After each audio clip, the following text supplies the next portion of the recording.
Good morning student. आज हम लोग बायोअवेबिलिटी चैप्टर में हम लोग नए जो फैक्टर है वो डिस्कस करने जा रहे हैं, वो है फार्मास्यूटिकल फैक्टर्स। ठीक है, फार्मास्यूटिकल फैक्टर में मैं आज आपके सामने मैन्युफैक्चरिंग वेरिएबल्स, डोसेज फॉर्म और डिसोल्यूशन, ये जो उसकी सब बिट्स है उसको हम डिस्कस करने वाले हैं। तो सबसे पहले हम लोग जो देख रहे हैं वो है डोसेज फॉर्म। डोसेज फॉर्म का मतलब क्या होता है, जो भी फॉर्मुलेशन हम अभी तक देखते हैं, फार्मास्यूटिकल जो प्रिपरेशन है उनको कहते हैं डोसेज फॉर्म। जैसे कि सोल्यूशन रहते हैं, सस्पेंशन, पाउडर, कैप्सूल, टैबलेट और कोटेड टैबलेट। तो इसमें से कौन सा जो फॉर्मुलेशन है वो सबसे ज्यादा जल्दी से बायो अवेलेबल हो जाएगा और जल्दी से अपनी एक्शन दिखाएगा या ऑनसेट ऑफ एक्शन दिखाएगा, ठीक है, उसको हम देखने वाले इस फैक्टर के अंदर में, डोसेज फॉर्म के अंदर में। तो जो यहाँ पे सीक्वेंस लिखी है वो सीक्वेंस आपको एज इट इज याद करनी है। सॉल्यूशन का सबसे पहले, सॉल्यूशन मतलब जिसमें ड्रग डिजोल्व फॉर्म में रहता है, ठीक है। सस्पेंशन मतलब जिसमें सॉलिड जो है सस्पेंडेड रहता है लिक्विड में, और पाउडर मतलब जो सॉलिड डोसेज फॉर्म है जिसमें साइज रिडक्शन कर दिया जाता है सॉलिड का। और कैप्सूल मतलब आपको पता ही है, फाइन पाउडर जो है उसको कैप्सूल के शेल के अंदर भरा होता है। टैबलेट मतलब आप सभी को पता है कि जो भी सॉलिड पाउडर है उसको कंप्रेस करके टैबलेट बनाई जाती है। अब इसके ऊपर भी एक है कोटेड टैबलेट। कोटेड टैबलेट मतलब कि टैबलेट का जो टेस्ट रहता है वो बिटर रहता है, उसका टेस्ट कड़वा रहता है, उसको मास्क करने के लिए उसको शुगर से कोटेड किया जाता है। इस तरीके की कोटिंग की जाती है जिस वजह से उसकी बायोअवेबिलिटी जो थोड़ी सी एनहांस बढ़ जाती है, आगे ढकली जाती है, ठीक है। तो सॉल्यूशन सॉल्यूशन की सबसे पहले होगी, सस्पेंशन की उसके बाद, और उसके बाद में पाउडर, और फिर कैप्सूल, फिर टैबलेट, कोटेड टैबलेट उसके बाद। तो आपको याद रखना है कि इस सीक्वेंस में जो है ना हमारी जो बायो अवेबिलिटी है वो डिक्रीज हो रही है। सबसे अगर हम इस तरफ आएंगे, टूवर्ड्स इस तरफ आएंगे हम, तो हमारी जो सोल्यूशन है फिर उससे कम सस्पेंशन, फिर इस तरीके से बायोअवेबिलिटी जो है वो बढ़ती जाएगी, ठीक है। तो ये बताया डोसेज फॉर्म के ऊपर किस तरीके से बायोअवेबिलिटी का फैक्टर हम डिस्कस कर सकते हैं। नाउ नेक्स्ट हमारा जो फैक्टर है वो है मैन्युफैक्चरिंग वेरिएबल्स। इन्हीं फार्मास्यूटिकल फैक्टर में मैन्युफैक्चरिंग वेरिएबल डिस्कस करने जा रहे हैं, जिसमें जब कभी भी हम मैन्युफैक्चरिंग करते हैं तो उसमें हम कई सारे एडिटिव्स ऐड करते हैं। जैसे कि टैबलेट के मैन्युफैक्चरिंग के टाइम पर वो टैबलेट जो है वो हॉपर में से जब फ्री फ्लोइंग होनी चाहिए तो उसके लिए हम मैग्नीशियम स्टीरेट नाम का लुब्रिकेंट ऐड करते हैं। जैसे ये लुब्रिकेंट ऐड किया तो ये जो टैबलेट है ये फ्री फ्लोइंग होगी और टूटेगी नहीं, ये उसका मेन पर्पस है। लेकिन अगर ये एक्सिपिएंट या एडिटिव ज्यादा मात्रा में हो गया तो क्या होगा, वो हम यहाँ पे देखें। The addition of excipient affects the bioavailability. How it affects? The example addition of lubricant. Example में याद रखना है मैग्नीशियम स्टीरेट का, ठीक है, जो कि कैसा है, हाइड्रोफोबिक इन नेचर है। हाइड्रोफोबिक मतलब कि वाटर से हेट करने वाला, वाटर से दूरी बनाने वाला, ठीक है।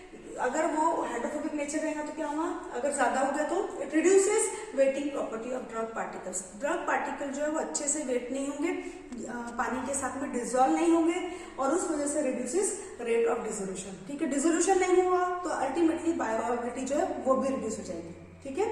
हाइड्रोफोबिक नेचर था मैग्नीशियम स्टीरेट का, wetting property of drug particle affect हो गई, रिड्यूस हो गई, that will leads to reduce the rate of dissolution, ultimately reduces the bioavailability. तो जितना ज्यादा एक्सिपिएंट हम इस्तेमाल करेंगे वो हमारे प्रोडक्ट को और ज्यादा मतलब ये बनाएगा कि उसकी बायोअवेबिलिटी प्रॉपर तरीके से ना हो। इसलिए जो एडिटिव्स या जो एक्सिपिएंट जितनी मात्रा में बोलेंगे उतने ही क्वांटिटी में लेना जरूरी है।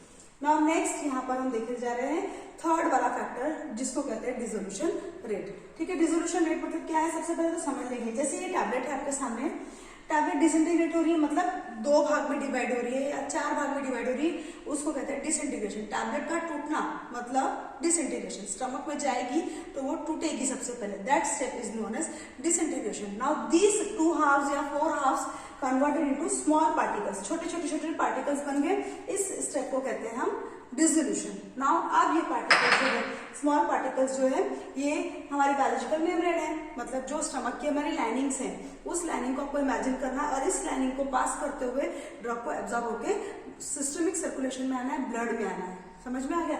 तो ये डिसोल्यूशन की स्टेप जो है ये हमारी मेन स्टेप है। अगर ये स्टेप बराबर से हुई तो ड्रग का एब्जॉर्प्शन होगा और ड्रग जल्दी से बायोअवेलेबल होगी, ठीक है। अब इसको समझना है dissolution rate for drug which are poorly water soluble.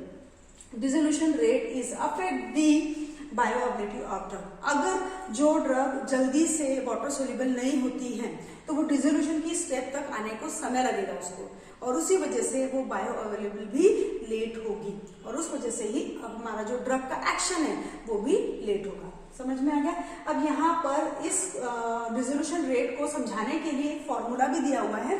Rate of dissolution is equal to D A K bracket में C S minus C B divided by H.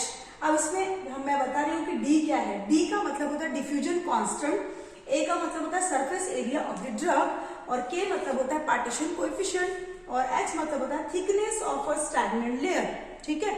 और सी एस मतलब concentration of drug in a saturated stagnant layer, और C B मतलब concentration of drug in the bulk phase. अभी C S और C B क्या है वो यहाँ पे डायग्राम में आपको समझाऊंगी। जैसे कि ये एक बीकर है, बीकर पानी से भरा हुआ है, इसमें मैंने एक टैबलेट डाल दी है, और टैबलेट जो है वो यहाँ बॉटम में है, ठीक है। इसके आसपास का जो रीजन दिख रहा है वो जो है CB है, मतलब वहां पे ड्रग का कॉन्सेंट्रेशन बल्क में रहने वाला है, ज्यादा रहने वाला है। वहीं अगर मैं ऊपर की बात करूं तो CS बोलेंगे उसको, जिसमें कॉन्सेंट्रेशन ऑफ ड्रग जो है वो कम रहने वाला है। समझ में आ गया। इसी CS और CB को मैंने फॉर्मूले पे वहां पर लिखा हुआ है, तो आपको समझ में आ गया। CS मतलब वो स्टैग्नेंट लेयर जहां पे ड्रग का कॉन्सेंट्रेशन कम रहता है, CB मतलब जहां पे ड्रग का कॉन्सेंट्रेशन बल्क में रहता है। जैसे उसको हमने चला दिया, हमने स्टर कर दिया, तो उस वजह से क्या होगा, ये पूरा सैचुरेटेड सोल्यूशन बन जाएगा। इस तरीके से डिसोल्यूशन रेट हमने देखा, जिसमें बताया है कि ड्रग जो है जब तक स्मॉल पार्टिकल में कन्वर्ट नहीं होगा तब तक के उसका डिसोल्यूशन नहीं होगा, और तब तक के उसका बायो अवेलेबल नहीं हो सकती वो ड्रग। तो इस तरीके से आज हम लोगों ने क्या क्या देख लिया। आज हम लोगों ने 3 फैक्टर्स देखे हैं, ठीक है, फार्मास्यूटिकल फैक्टर के अंदर में। पहला देखा था ये डोसेज फॉर्म, फिर मैन्युफैक्चरिंग वेरिएबल देखा, और तीसरा देखा डिसोल्यूशन रेट। Thank you.